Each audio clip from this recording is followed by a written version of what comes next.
Hello everyone. So welcome to the another lecture of pharmacotherapeutics 2। तो आज के lecture में हम एक और इन्फेक्शियस डिजीज लेके आए हैं जिसका नाम है मेनिंजाइटिस, है ना। तो मेनिंजेज क्या है ना। मेनिंजेज हमारे सेंट्रल नर्वस सिस्टम के एक पार्ट है। ये जो हमारा स्कल रहता है ना, जो क्रेनियम रहता है ना, जिसके अंदर हमारा जो ब्रेन पैरेंकाइमा, जो ब्रेन टिश्यू है वो रहता है। तो उसके बीच में एक शॉक एब्जॉर्प्शन है ना, स्पेशली प्रोटेक्शन के लिए एक लेयर रहता है जिसको हम बोलते हैं मेनिंजियल लेयर, है ना। तो ये क्या करता है, जो ये मेनिंजियल लेयर है ये ब्रेन और कुछ पार्ट ऑफ स्पाइनल कॉर्ड उसको क्या है, ये प्रोटेक्ट करता है। और जो हमने CSF है ना, हमने ह्यूमन एनाटॉमी एंड फिजियोलॉजी में पढ़ा होगा फर्स्ट ईयर में। जो CSF है ना, वो भी इसी सब एराक्नोइड स्पेस में आराम से सर्कुलेट करता है। तो ये जो एक एक्चुअल जो ये मेनिंजियल लेयर ये मेनिंजियल लेयर क्या करता है कि ये जो हमारा सेंट्रल नर्वस सिस्टम है ना, उसको प्रोटेक्शन करता है, उसको सपोर्ट करता है ना, उसको नॉरिश करता है। तो इसके ऐसे बहुत सारे वर्क रहते हैं। और कभी कभी क्या होता है कि ये जो मेनिंजियल लेयर है, इस लेयर का इन्फ्लामेशन हो जाता है। क्या हो जाता है? इन्फ्लामेशन हो जाता है। तो उसी कंडीशन को हम लोग क्या बोलते हैं? मेनिंजाइटिस बोलते हैं। क्योंकि ये जो मेनिंजियल लेयर है ये ब्रेन को प्रोटेक्ट कर रहा है। अगर इसका इन्फ्लामेशन हो जाता है तो डायरेक्टली और इनडायरेक्टली ये ब्रेन को अफेक्ट कर सकता है। इसीलिए ये एक मेडिकल इमरजेंसी सिचुएशन है, राइट। यही यहाँ पे हमने मेंशन करने की कोशिश करी है कि meningitis is a medical emergency characterized by inflammation of the meninges, है ना। जो ये मेनिंजियल लेयर है उसका इन्फ्लेमेशन हो जाता है। It can rapidly progress to the neurological damage, है ना। अगर हम टाइम पे इंटरवीन नहीं करते या फिर इसको मैनेज नहीं करते तो within very small time it will rapidly progress to the neurological damage, है ना। ये न्यूरोलॉजिकल जो स्ट्रक्चर है, जो बेसिकली हमारे न्यूरॉन्स है, ब्रेन है, उसको डैमेज कर सकता है। सेप्सिस हो सकता है। सेप्सिस का मतलब है कि सिस्टमिक इन्फेक्शन जैसा, है ना। क्योंकि मेजरली जो मेनिंजाइटिस है इसमें जो कॉजेस रहते हैं वो माइक्रो ऑर्गेनिजम्स रहते हैं ना, हार्मफुल पैथोजेनिक ऑर्गेनिजम्स रहते हैं जो मेनिंजाइटिस कराते हैं। तो ये आगे जाके सेप्सिस भी करा सकते हैं और सडनली डेथ भी हो सकती है आदमी की, अगर हम वहाँ पे टाइमली ट्रीटमेंट नहीं दे रहे हैं आदमी को। तो मेनिंजाइटिस जो है एक इमरजेंसी सिचुएशन है, ये हमको समझना है। It can be infectious like bacterial, है ना। ये अगर बैक्टीरिया से होता है तो उसको हम इन्फेक्शियस बोलते हैं। और वायरल भी हो सकता है, जहाँ पे वायरस इसके कॉज हो सकते हैं। ऐसे फंगल भी हो सकता है, अगर फंगस हमारे बॉडी में स्प्रेड आउट हो गया और वो मेनिंजियल लेयर तक पहुंच गया तो वो फंगल मेनिंजाइटिस कराता है। और सम टाइम ये पैरासाइटिक भी हो सकता है। जो पैरासाइट्स होते हैं वो पैरासाइट कभी कभी हमारे मेनिंजियल लेयर तक पहुंचते हैं जो मेनिंजाइटिस करा सकते हैं। और सम टाइम नॉन इन्फेक्शियस भी हो सकते हैं, कम होते हैं मगर नॉन इन्फेक्शिव भी हो सकते हैं। जैसे ड्रग इंड्यूस है ना, हमने कोई ड्रग ले लिया जिसका एडवर्स ड्रग रिएक्शंस हमारे मेनिंजियल लेयर में इन्फ्लेमेशन हो गया हो, या फिर कभी कभी इस एरिया में अगर कोई ट्यूमर हो गया है ना, कैंसर हो गया, या फिर कहीं और दूर दराज के एरिया से अगर ये मैलिग्नेंसी जो है मेटास्टेस करके अगर मेनिंजियल लेयर तक आ रही है तो वो भी मेनिंजाइटिस करा सकती है। और सम टाइम इट में भी ऑटो इम्यून ऑल्सो, जो हमारी बॉडी की इम्यूनिटी है ना, वही हमारे अगर मेनिंजियल लेयर को या फिर आसपास के सेल्स या फिर टिश्यू को टारगेट करके उसको इंजर करना चालू कर दे तो वहां पे भी मेनिंजाइटिस हमको देखने को मिल सकता है। तो ये कुछ बैकग्राउंड इंफॉर्मेशन थी मेनिंजाइटिस के बारे में। तो अब हम देखेंगे इसका सिस्टमिक डेफिनेशन कि मेनिंजाइटिस क्या है ना। Meningitis is defined as the inflammation, जहाँ पे ITIS आता है लास्ट में, है ना। ये जो ITIS आता है इसका मतलब होता है इन्फ्लेमेशन, राइट। तो यहाँ पे क्या है कि meningitis is defined as the inflammation of meningeal layer, है ना। ये मेनिंजियल लेयर क्या है ये मैंने आपको ऑलरेडी बता दी है। मेनिंजियल बेसिकली 3 लेयर रहते हैं इसमें, पायामीटर, एरेक्नोइड मैटर एंड सब एरेक्नोइड स्पेस, है ना। तो इसी सब एरेक्नोइड स्पेस में जो है CSF जो मैंने बोला था वो सर्कुलेट कर रहा होता है, एंड CSF फ्लूइड। और कभी कभी क्या होता है ना, ये जो इन्फ्लेमेशन है ये CSF फ्लूइड में पैथोजन बैक्टीरिया होने की वजह से भी हो सकता है। Usually caused by infectious agents, है ना। इन्फेक्शियस मतलब बैक्टीरियल, वायरल, फंगल और पैरासाइटिक हो सकता है। और कभी कभार नॉन इन्फेक्शियस भी हो सकता है, जैसे हमने बैकग्राउंड में इसके डिस्कशन किया। तो यूजुअली अगर इन्फेक्शियस कॉजेज है और इसमें मेनिंजियल लेयर्स का अगर इन्फ्लेमेशन हो रहा है, जैसे पायामीटर का भी हो सकता है, एरेक्नोइड मैटर का भी हो सकता है, और एरेक्नोइड सब एरेक्नोइड स्पेस का भी हो सकता है। और कभी कभार हमको CSF में भी ऐसा देखने को मिलता है। तो ऐसी सिचुएशन को हम क्या बोलते हैं, मेनिंजाइटिस बोलते हैं। वो भी बहुत ही स्ट्रेट फॉरवर्ड डेफिनेशन है, आपको समझ में आ गया होगा। अगर हम इसकी एपिडेमियोलॉजी की बात करें मेनिंजाइटिस की, तो ये मेनिंजाइटिस हमको डेवलपिंग कंट्रीज में ज्यादा देखने को मिलता है। ऑब्वियसली वहाँ पे कम्युनिकेबल डिजीज और इन्फेक्शियस डिजीज ज्यादा देखने को मिलते हैं, स्पेशली नियोनेट्स मतलब होता है अगर कोई बच्चा पैदा होता है तो 4 हफ्ते के अंदर विद इन 28 डेज या फिर 1 मंथ तक हम बोले उसको हम नियोनेट बोलते हैं। इन्फेंट है ना, बच्चा पैदा होने के 1 साल तक का जो बच्चा रहता है उसको हम इन्फेंट बोलते हैं। और ये एल्डरली में भी देखने को मिलता है, और in a person who is having the immunocompromise है ना, अगर किसी की इम्यूनिटी कम है तो ऐसे पेशेंट में हमको मेनिंजाइटिस जैसे सिचुएशन देखने को ज्यादा मिलते हैं। जो नॉर्मल हेल्थी इंडिविजुअल है जिसका इम्यून सिस्टम इंटैक्ट है उसमें मेनिंजाइटिस की शिकायतें इतनी देखने को नहीं मिलती। ये इसका एक एपिडेमियोलॉजिकल ट्रेंड है। ये सारा जो ये ट्रेंड है ये हमको मेजोरिटी ऑफ इन्फेक्शियस डिजीज में ये ट्रेंड देखने को मिलता है।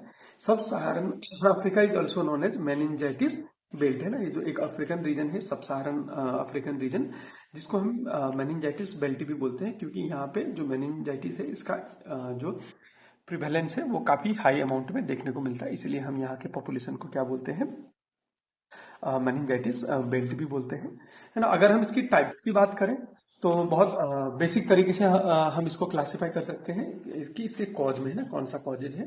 जैसे बैक्टीरियल कॉज, जो बैक्टीरिया है वहां पे पस फॉर्मेशन होता है, इसीलिए हम इसको पायोजेनिक भी बोलते हैं। जहां जहां पे बैक्टीरिया रहता है वहां वहां पे वो पस बना सकता है, इसलिए हम उसको पायोजेनिक बोलते हैं। पायोजेनिक मतलब पस फॉर्मिंग ना। मोस्ट सीवियर बहुत कॉमन भी है, और इसका कॉज जो है वो बैक्टीरियल कॉज है, हमने पहले भी बोल दिया इसके बारे में। और जो दूसरा है वो है वायरल। वायरल में क्या है, पस नहीं बनता है तो इसीलिए हम इसको एसेप्टिक भी बोलते हैं। मोस्ट कॉमन टाइप है ये भी, है ना। और सेल्फ लिमिटिंग, इसमें अगर हम ट्रीट नहीं भी करेंगे तो ये थोड़ी देर बाद खुद से ट्रीट हो जाता है। जो हमारी बॉडी है वो कुछ एंटीवायरल एजेंट जैसे इंटरफेरॉन गामा है उसको प्रोड्यूस करती है और इसको सेल्फ लिमिट कर देती है। लेस सीवियर है ना, आदमी को दिक्कत देता है मगर मैनेज हो जाता है। जबकि जो बैक्टीरियल है वो थोड़ा सीवियर हो जाता है, उसमें हमको बहुत सारे ड्रग्स देने की जरूरत होती है। ऐसे ही फंगल जो टाइप है वो क्रोनिक टाइप है, बहुत लंबा समय लेता है और कॉमन है।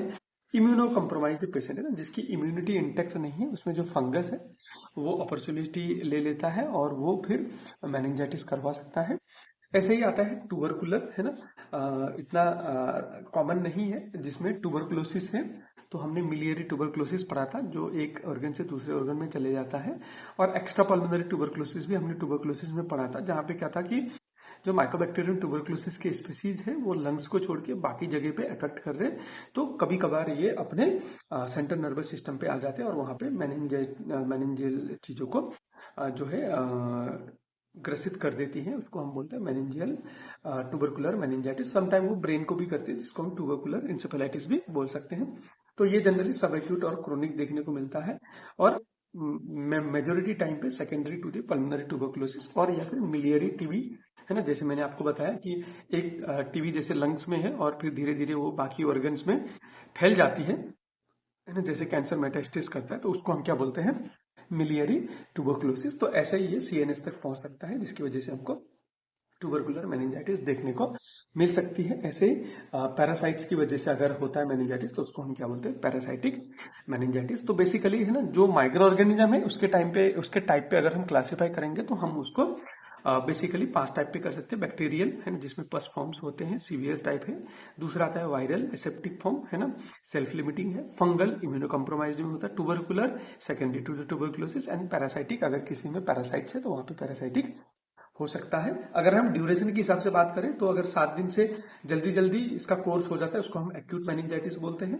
अगर 1 हफ्ते से 4 हफ्ते तक रहता है या फिर 1 महीने के अंदर रहता है उसको हम सब एक्यूट बोल सकते हैं। और लंबा इन्फ्लेमेशन है, महीने भर से ज्यादा है, तो उसको हम क्या बोलते हैं, क्रोनिक मेनिंजाइटिस बोल सकते हैं। तो इसमें जो सबसे खतरनाक है वो एक्यूट वाला है, जो बहुत कम टाइम पे क्या करता है, सीवियरली हमारे सिस्टम को इफेक्ट कर सकता है। तो ये थे इसके कुछ टाइप्स ऑफ मेनिंजाइटिस, है ना। अब तो मेनिंजाइटिस के हम कॉज में देखेंगे। अब कॉज में क्या है कि हमने कॉज के हिसाब से उसको टाइप्स में किया है, तो ये हमको बहुत आसान हो जाता है ना। फिर भी हम उसको एक बार एग्जाम पॉइंट ऑफ व्यू के लिए अच्छे से समझने की कोशिश करेंगे। Etiology can be common according to the age group and associated factor, है ना। बच्चे में है तो एक अलग टाइप के कॉमन कॉजेज ज्यादा है, एल्डरली में अलग ज्यादा है, एडल्ट्स में कोई और है, तो उसके हिसाब से हम इसको देखेंगे। क्योंकि अगर हम ये समझेंगे यहाँ पे कि कौन से एज ग्रुप में कौन सा जो कॉज है वो कॉमन है, तो हमको ट्रीट करने में उसी एज ग्रुप के हिसाब से थोड़ा मैनेजमेंट में आसानी हो जाती है। नियोनेट मतलब जो बच्चे 1 महीने से छोटे हैं, 4 हफ्ते से छोटे हैं, उनमें बेसिकली वायरस जैसे गुलियन बार वायरस हो गया, या इस्चेरिचिया कोलाई जैसे बैक्टीरिया हो गए, या फिर लिस्टेरिया मोनोसाइटोजिन्स बोल के ये स्पीसीज रहते हैं। हमने माइक्रोबायोलॉजी सेकेंड ईयर फार्मडी में पढ़ा होगा, या फिर माइक्रोबायोलॉजी बी फार्म के उसमें पढ़ा होगा। तो यहाँ पे हमको क्या देखने को मिल रहा है कि ये जो माइक्रो ऑर्गेनिज्म है जैसे Guillain Barre virus, Escherichia coli and Listeria monocytogenes, ये क्या है, नियोनेट्स में सबसे कॉमन है। ये हमको याद करना पड़ेगा, है ना, इसका और कोई ऑप्शन नहीं है। चिल्ड्रंस में, चिल्ड्रंस मतलब बेसिकली 5 साल से नीचे अप टू 14 साल हम बोल सकते हैं। यूजुअली ये 5 साल से छोटे में ज्यादा देखने को मिलता है। तो वहां पे हेमोफिलस इन्फ्लुएंजा हो गया और नाइजीरिया मेनिंजाइटिस, है ना, ये एक टिपिकल माइक्रो ऑर्गेनिज्म है जो मेनिंजाइटिस करवाता है। इसमें क्या क्या है आता है, हेमोफिलस इन्फ्लुएंजा ये वायरस हो गया, और बैक्टीरिया में नाइजीरिया मेनिंजिटाइडिस हम जिसको बोलते हैं, ये क्या करता है, ये जो है मेनिंजाइटिस करवाता है बेसिकली चिल्ड्रंस में। अगर हम एडल्ट्स की बात करें जिनमें है ना इम्यून सिस्टम इंटैक्ट है, उसमें स्ट्रेप्टोकोकस निमोनी और नाइजीरिया मेनिंजाइटिस जो माइक्रो ऑर्गेनिज्म है, ये कॉमनली क्या करते हैं, मेनिंजाइटिस करवाते हैं। ऐसे एल्डरली अगर हम देखेंगे तो वहां पे स्ट्रेप्टोकोकस निमोनी और लिस्टेरिया मोनोसाइटोजेंस जैसे माइक्रो ऑर्गेनिज्म जो है वो कॉमनली रिस्पॉन्सिबल है मेनिंजाइटिस कराने के लिए। इम्यूनो कम्प्रोमाइज्ड में है ना फंगल और ट्यूबरकुलोइड जो है वो सबसे कॉमन रहते हैं, है ना। Some of the notable risk factors are immunosuppression, है ना, इसमें बढ़ावा देने का काम कौन करता है, कि अगर किसी आदमी की इम्यून सिस्टम अच्छी नहीं है तो वो इसको बढ़ावा देता है। हेड इंजरी, है ना, किसी को सीवियर हेड इंजरी हो गई है, अब बचपन में हो या फिर एडल्टहुड में कोई भी टाइम पे। ऐसे ही अगर हम न्यूरो सर्जरी करते हैं तो वहां पे भी हम माइक्रो ऑर्गेनिज्म से जो है कंटामिनेशन होने के चांसेस रहते हैं।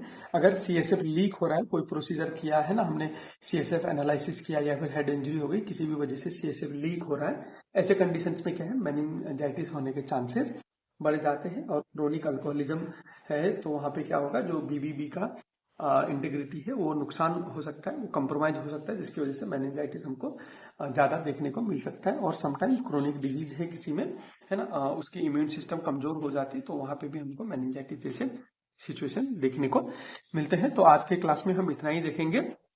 तो आज के क्लास में हमने देखा कि मेनिंजाइटिस क्या है ना, इसका डेफिनेशन क्या है, इसकी एपिडेमोलॉजी क्या है, और इसके टाइप्स में हमने देखे बैक्टीरियल, वायरल, फंगल, ट्यूबरकुलर और पैरासाइटिक। ऐसे ही ड्यूरेशन के हिसाब से एक्यूट, सब एक्यूट और क्रोनिक टाइप देखे। फिर हमने यहाँ पे कॉजेज की बात करी। न्यूनेट्स में अलग कॉजेज है, चिल्ड्रन में अलग है ना, एडल्ट्स में अलग है, एल्डरली में अलग है और इम्यूनो कम्प्रोमाइज में अलग है। हालांकि हमारे पास कुछ रिस्क फैक्टर्स हैं जहाँ पे मेनिंजाइटिस होने के चांसेस बढ़ जाते हैं, जैसे इम्यून सप्रेशन हो गया, हेड इंजरी हो गया, न्यूरो सर्जरी हो गया, सीएसएफ का लीक होना हो गया, अल्कोहलिक या फिर क्रोनिक डिसीज जैसे कंडीशन में हमको इसका इंसिडेंसेस थोड़ा ज्यादा देखने को मिल सकता है। राइट, होप यहाँ पे कॉजेज तक आपको आराम से समझ में आ गया होगा, है ना। तो इसी के कंटिन्यूएशन में जो हमारा नेक्स्ट क्लास रहेगा, हम पैथोफिजियोलॉजी वाले क्लास को नेक्स्ट क्लास में लेके आएंगे, पैथोफिजियोलॉजी वाले टॉपिक को, है ना। तब तक आप इसको अच्छे से पढ़िए और समझिए, हमारे चैनल को सब्सक्राइब करिए, और वीडियो को अगर आपको समझ में आया हो तो इसको लाइक करिए, और अपने जो भी दोस्त है अपने कॉलेज में या फिर बाकी कॉलेज में उनके साथ आप शेयर करके इन्फॉर्मेशन ले सकते हो। और जैसे आपको मालूम है ये नोट आपको हमारे टेलीग्राम चैनल पे मिल जाएगा, आप वहां पे जाके इसको डाउनलोड करके आराम से यूज कर सकते हो। Having said that, thank you for listening today's class, see you in the another class with the pathophysiology of meningitis. Thank you.